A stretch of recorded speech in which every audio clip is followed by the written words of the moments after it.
4, 3, 2, 1. Hello, hello. I am live on YouTube. Dan Salem here, about to talk the NFL and maybe a little more sports. But the NFL, I'm live on BuzzChomp on YouTube. All right. Let me go live on Facebook in 2, 1. Hello. I am Dan Salem, live on Facebook at the Dan Salem. Facebook mentions Facebook Live. Over on BuzzChomp on YouTube, I am also live. Going to tweet this out at the Dan Salem on Twitter, and then retweet it on BuzzChomp on Twitter, so everybody can find it. Please share. Please share. That's what social media is all about. Sharing is caring. And in the NFL, apparently, some teams like to share. My new featured image, although Twitter may or may not have picked it up, has to do with sharing. Because Marshawn Lynch was graciously traded to the Oakland Raiders. Now, I understand he had retired, so the Seahawks were not expecting him to play for them. Then he wanted to come back and play for Oakland, so Seattle worked out a deal which they traded him to the Raiders. So they got some compensation, and Oakland gets their running back. I will be writing tomorrow top 5 NFL power rankings for the new season. Pre-draft, pre-off-season, I have the Cowboys as number 1. After the draft, after the off-season, got the New England Patriots as number 1. But personally, the Raiders, with the addition of Marshawn Lynch, with the return of Derek Carr, I got them 3rd. They're up to 3rd. Dallas is number 2. I got the Raiders up to 3, and then Atlanta and Seattle in the 4 and 5 spot. These are the top 10 teams in the league. Now, that in and of itself is not very much change. But the Raiders being legitimate contenders is a positive change. They're just fun to root for. They're a polarizing team. The Cowboys maintaining their contender status is good for the NFL. I liked Atlanta. Seattle and New England have been perennial contenders. Now, this isn't to say Green Bay is not going to make a run for it. Pittsburgh is not going to make a run for it. Maybe the other veteran quarterbacks in the league, Drew Brees, Phillip Rivers, they too, Carson Palmer, could make a run at it. But this 2017 season is going to be all about change. Not only is Marshawn Lynch unretired and changed to join a new team, making the Raiders very potent. I mean, if he's like 50% beast mode, you got to respect him. I witnessed firsthand last year that even though Darrelle Revis on the New York Jets was not the player he used to be, teams had to respect him. They had to play him like he was going to be excellent, even if he wasn't. Now, you could push him, right? But you can't assume he's not going to be good. But he's going to be able to pound the rock. They're going to have to respect him in the running game. That really is going to add a whole element to an already explosive Oakland Raiders offense, which was just pass. Now they got a potentially dominant run game to add to the mix. All that defense has to do is bend but not break, and the Raiders are going a long way. So, last year we had a rookie movement where the Cowboys were led by 2 rookies into the postseason, won their division. Will this rookie movement continue? The NFL kind of was pushing that way. They drafted a lot of skill position players high in this 2017 draft, right? Which is a change. Last year, running back went top 5. This year, running back went top 5. You had a couple receivers mixed in there, a tight end, multiple quarterbacks. Teams are pushing the envelope with these skill position players. They want them on offense to get on the field early and produce often. You always saw that from the defense, but this is a major change where a lot of teams are maybe reaching for star offensive talent, but they're going to put them on the field early. And we're going to get to see whether these guys can actually produce as rookies, which we didn't always get to do. You normally had to wait on them a little bit. Running backs hadn't been drafted high very frequently, yet the success of Todd Gurley, the success of what's his face in Dallas has made Fournette now the next man up. And McCaffrey went pretty high too. These running backs, they're going to have a shot. This is a change.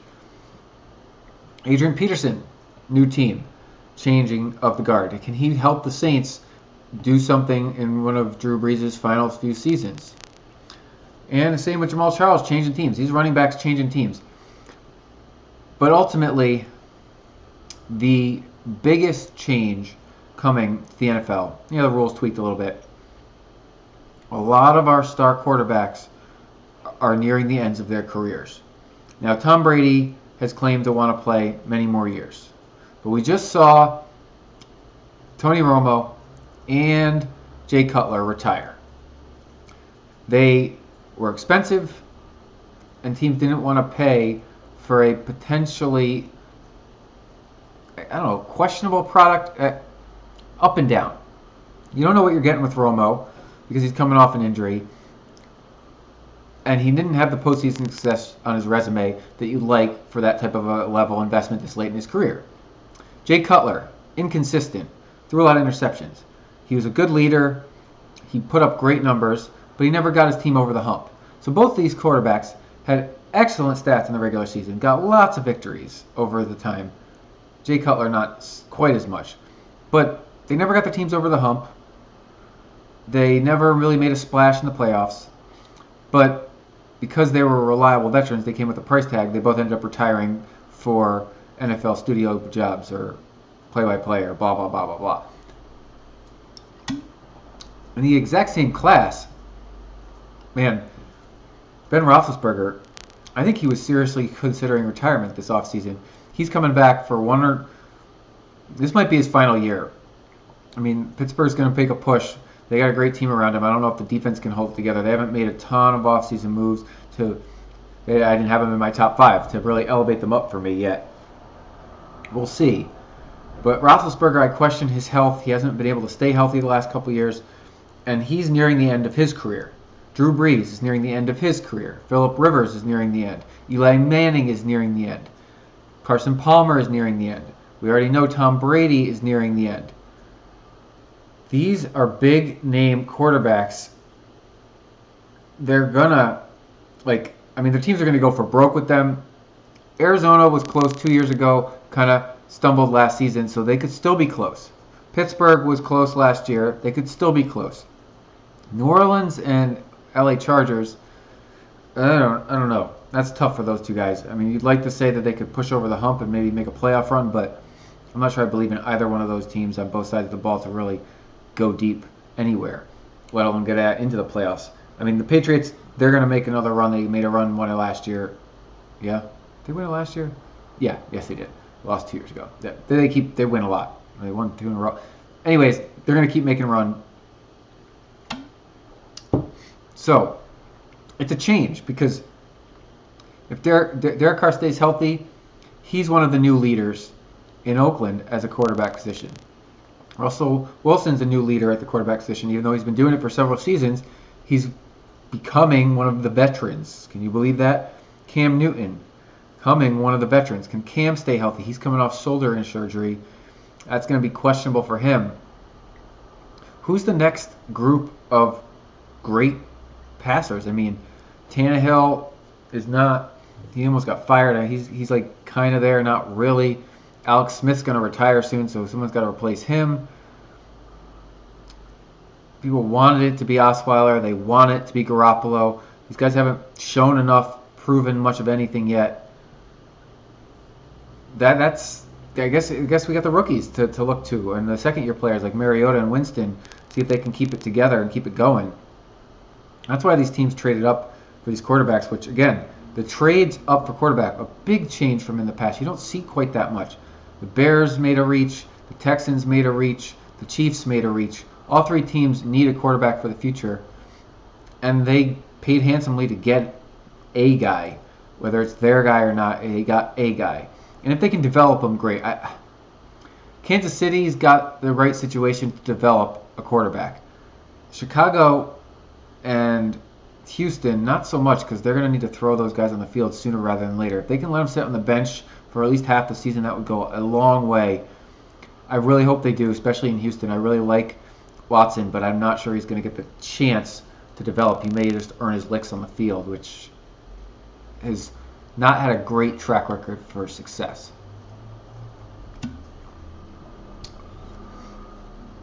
So we also see every year change. Who's going to change in the standings? I mean, the Patriots are going to be good. Pittsburgh should be very good. I could see Baltimore overtaking them in that division. I kind of calling for, I'm not sure there's much of a change at the top this year. I mean, some of the playoff teams are going to change. That's inevitable. It happens every year. I'm not going to call all those predictions out just yet. But I think there's going to be a serious change at the bottom. Now, my Jets were pretty much at the bottom last year, and that was a surprise. I think equally as surprising, they're not going to be at the bottom this year.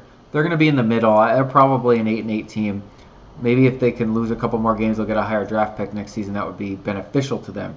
But ultimately, they're going to struggle to lose more than 8 to 10 times because they have a decent team and a really good defense. Like, they already had potentially the best defensive line in football. If these safeties are anything like their draft grades indicate, we're going to have an incredible secondary. And I really like the progress our linebackers have made over the last season. The Jets defense is going to be excellent. Teams are not going to score a lot of points against them. And we have a lot of talent on offense at wide receiver. And I mean, I like our running backs too. We drafted a young guy there, drafted another two wide receivers, a tight end. Obviously, quarterback as a whole. But we don't know what we have from our young players. And Josh McCown, he manages a pretty good ball game. The Jets are not going to be in the cellar. I can just put it out there. Some fans are going to want them to tank for Sam Darnold. They're going to have a hard time. They got too good a defense and too savvy of a veteran potentially winning the quarterback job. Too much talent. They're an 8-8 club, in my opinion. I also don't think the Browns are going to be in the cellar. They've been in the cellar a couple of years running.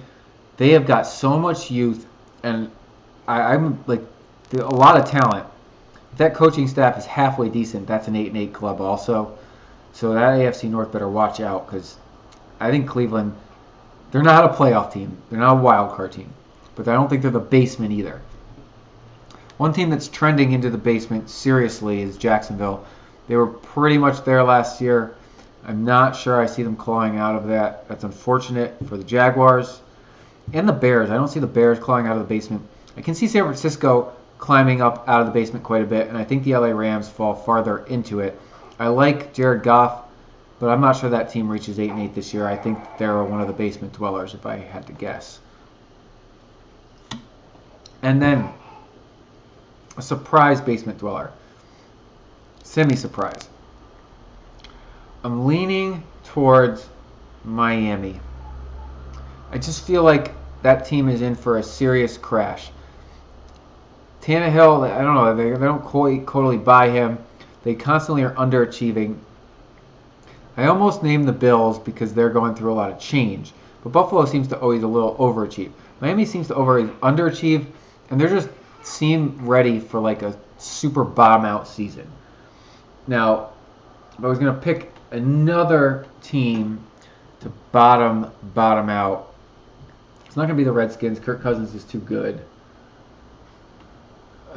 Who else would bottom out? I could see the Dolphins doing it. The Bengals, they're fickle, but Carson Palmer's too good for them to truly bottom out. Same with the Colts and Andrew Luck. They can't quite bottom out with him. I don't see the Chargers, Phillip Rivers, or the Broncos because their defense is too good. So I like Miami as a potential new cellar dweller. I think the Bears will stick it out. Yeah, I guess it's the Rams. I mean, some of these teams, they're obviously some are going to be worse, but I don't hate anybody in the NFC South or North besides the Bears. I think the Lions can keep it going, but they're not really. Minnesota. If Bridgewater comes back in any shape, I could see Minnesota. They were 8-8 last year. They could be like a 3-13 team this year. They kind of look kind of on the outs as well. Okay. Changes, right? Well, a few things that haven't changed are our available free agents. Colin Kaepernick is still without a job. Now, I just named several ball clubs. We call football teams ball clubs. Anyways, teams that are heading towards the cellar. But if you add a decent quarterback, you could truly keep yourself out of that cellar. Now, it's not going to be the LA Rams because Jared Goff's their man. They're going to push with him. But I'm looking at like Jacksonville, who they could really use a second quarterback option because they don't really buy, what's his name? I'm blanking. I like Kaepernick though. I mean, I like Kaepernick. And Miami too. I don't know. Kaepernick's dynamic. He's not going to go without a job. I'm amazed. Oh, it's Blaine Gabbert? No, never mind. I'm amazed that he's without work. Obviously, Cutler retired. Ryan Fitzpatrick, he's probably going to get a backup job too. These guys are still available. Once these other ones, I don't know. They're probably going to hit practice squads. But I'm amazed that Kaepernick has not found a team. He's the best of the bunch, in my opinion. He deserves a new job. Some of these guys have found love. Yeah, AP signed with New Orleans. Where did I'm blanking. Anyways, there's some good running backs still available too. So these are not non-changes. James Starks, Rashad Jennings, D'Angelo Williams, Chris Johnson, Reggie Bush, LeGarrette Blount, all on the market. Now, I think when some of these rookies kind of make it through camp, these teams decide where they're going to keep them, and then you got injuries hit, these guys are going to find a home because these are good. You need a third running back as like injury protection, but also just to spell for fresh legs. And all these guys have proven themselves at one point or another in their careers. So they will. I'd be shocked if they all are available, like free agents as the year begins. It seems extremely unlikely. The wide receiver market, not quite as open, but Vincent Jackson, Victor Cruz are still out there. Anquan Bolden, Michael Floyd, Percy Harvin's probably retiring. Cecil Shorts. I kind of think these guys, they all sign. I mean, teams need depth. They don't need depth right now. They're trying to start focusing on signing their new draft picks, so that's part of this. But they need depth, and that's where that's headed. All right. Well, the NFL is changing of the guard. These quarterbacks, a lot of them entering their final seasons. Don't be surprised if multiple quarterbacks retire next offseason, especially because it's supposedly a very strong QB draft. They won't feel bad about riding off into the sunset. It's supposed to be a very good QB draft. They won't feel bad about riding off into the sunset. That's what I said. So, changes in the NFL. The top, not so much. The seller's switching up. And we've got some new teams for old faces like Marshawn Lynch in Oakland, which really helps the Raiders, assuming they stay healthy, compete with New England for that top spot. In the NBA, there were 4 semifinal series. Cleveland swept. Golden State swept. The Spurs and Rockets were tied at 2, and the Celtics and Wizards were tied at 2. That does not spell good news for anybody rooting for a new matchup in the finals, because the teams with rest in the NBA, they got fresh legs, and they're going to crush it. Like, Cleveland had so much rest entering their second round series, and they just dominated. Now look, they're already off, both of these. They're going to have at least a week's rest. Got another 2 games minimum for both of those teams in their series. So both Cleveland and Golden State get at least a week off until they start their conference finals. Maybe longer. I would love to see the Celtics play the Cavs. But the Cavs are going to make it out of the East. It just seems inevitable. And either Houston or San Antonio could topple Golden State, but I doubt it. I really doubt it. I think we're in for a rematch. 3rd year in a row rematch. Kind of knew it was coming. Kind of excited because Kevin Durant's now involved. Kind of unfortunate that it's that predictable, but also it's the best players on the two best teams facing off in the finals, and that's what you want. So awesome. Baseball, my New York Yankees are atop the American League East. They have the best record in baseball. They have the best points differential, more runs scored versus runs given up in baseball. And they are super young.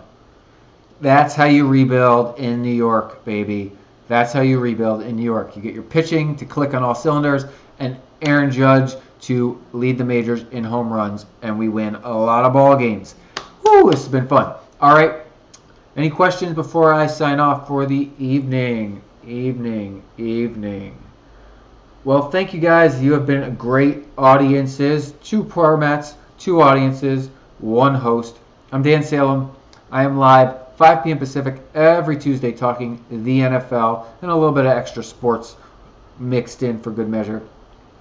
Thank you guys so much. I'll be back again next Tuesday at The Dan Salem on Twitter and Facebook. Over on YouTube, BuzzChomp, BuzzChomp, and Pillow Talk TV, which has some hilarious comedy. Gonna launch a couple new channels here very shortly. But this Friday we got another Bacon with Bitches on Pillow Talk TV. It's great, funny comedy cooking. You'll love it. Okay, I'll be back next Tuesday. More NFL, more sports. Thank you guys so much, and good night.